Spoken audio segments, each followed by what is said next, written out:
So I think to begin with, I just want to acknowledge today is another example of a tragedy suffered from gun violence in our community.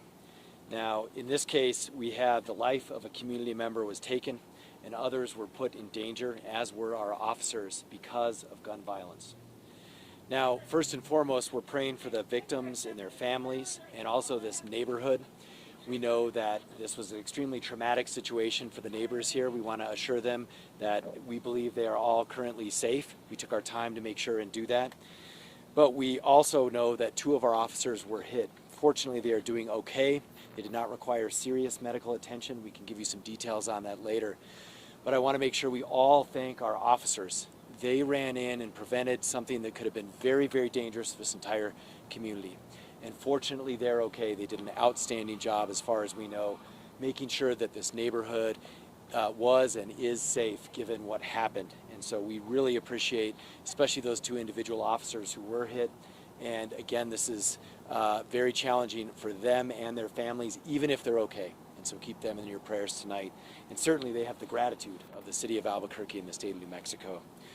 Now, our paramedics also jumped in to help in different ways. And our partner agencies also jumped to action. So I want to thank everyone who did everything they're supposed to in a situation like this to make sure that it was not worse. I also want to mention that this is yet another example of what happens when there is a gun in the wrong hands and it leads to violence. This is yet another clarion call in our city. We have to have every level of government focused on reducing gun violence. Right? This is the 3rd time we've been talking about this in like 14 days. And we know it's not new. It's been with us for a long time. But we have to stay focused on that. And there are some other details that we want to go over, but I again just want to mention to the neighbors, who I know some of them are still in their homes. I got a call from one of them who I happen to know. And they were so grateful to see the officers out there dealing with the situation and to know that they're safe. And so we, again, thank you to those officers who stepped up today. Chief? A little bit after 2:30 this afternoon, officers were dispatched to the area of Tramway in Montgomery, just a little bit to the east, reference an individual who had sustained a gunshot wound. This individual is currently at the hospital recovering. Nothing seems life-threatening, but as officers arrived on the scene and as officers were making contact with this individual, they heard shots to the east of their location. By this point in time, several officers were responding. Officers made their way up the street. They discovered another individual who had sustained a gunshot wound. That individual actually transported themselves to a local hospital and is being tended to now also, and that does not seem to be life-threatening. At this point in time, officers observed a location where they believed shots had been fired. They made contact with another individual who was found to be deceased at this point in time. Officers then contacted a male subject as they were interacting with this individual. 2 officers sustained gunshot wounds from a shotgun. They were both superficial. One was a graze over the eye, and he was able to have another officer drive him to a local hospital. Another one sustained some pellets below his vest. That officer is also transported. Both officers were in good spirit. I spoke to them both, and both of them should be fine from the physical wounds. At this point in time, the altercation led to an officer-involved shooting. We have 1 male subject who is currently deceased on scene. It is still very early in the investigation. Officers are still trying to interview and piece this together. We will be out here through the rest of the night. Detectives will be interviewing everybody to try to figure out and piece this together. I think the important thing to remember is, the subject is deceased. There is no further threat to the community. Thankfully, our officers are safe and at the hospital, and there's nothing life-threatening. And I just think it's another example, like the mayor said, it's all too often that we've stood up here that our officers have been fired upon in the past, 3 years that I've been here, 4.5 years. And I think it's important that everybody work together to ensure that people are kept from guns who need to be kept from guns, and that the proper individual is kept in custody. I think this is a exercise for all of the criminal justice system and the city and the community to work together to find solutions. We can't let this divide us. We have to continue to work towards those solutions that will keep our city safe. As we have more information, we will release it out to the public, and once we get an initial briefing done, Gilbert will put out another press release. Gilbert? That's about it. How do we get that press release? I'll send it out to the media. Cool. Anyone else? Can you clarify the moments before the officers were fired? Were they talking to the person who fired the gun?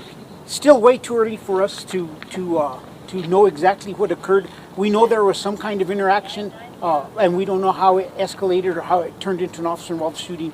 Just way too early for us. Obviously, detectives will have to review body cam footage, and they'll have to review the facts on the scene to see exactly what occurred. So you don't know if the victims knew this one suspect? We don't know. We don't know if the victims knew. Some of it seems like it could be random. We don't know that. We don't have that answer, and we'll have to wait until investigators are able to piece together who the victims are and what relationship they may have to this offender. Was this a road rage incident? That hasn't come up at any point in time. Chief, can you clarify the number of victims that you have here? We have 2 individuals on scene deceased. We have 2 citizens at the hospitals with gunshot wounds, and we have 2 officers at the hospital. One of the deceased victims is the offender.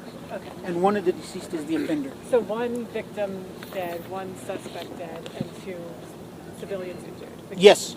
And one other quick thing, as we say at all the officer-involved shootings, we will not know the perspective of the officers who fired their handguns until we do interviews with them. So we don't have that perspective yet.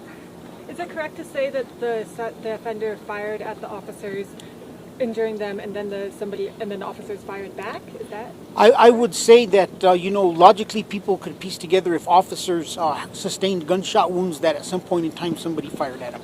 And then the We don't know the sequence of what occurred between the officers and the suspect at this time yet. Would you say multiple officers fired their weapons? Multiple officers did fire their weapons, and they'll be put on their standard leave as usual.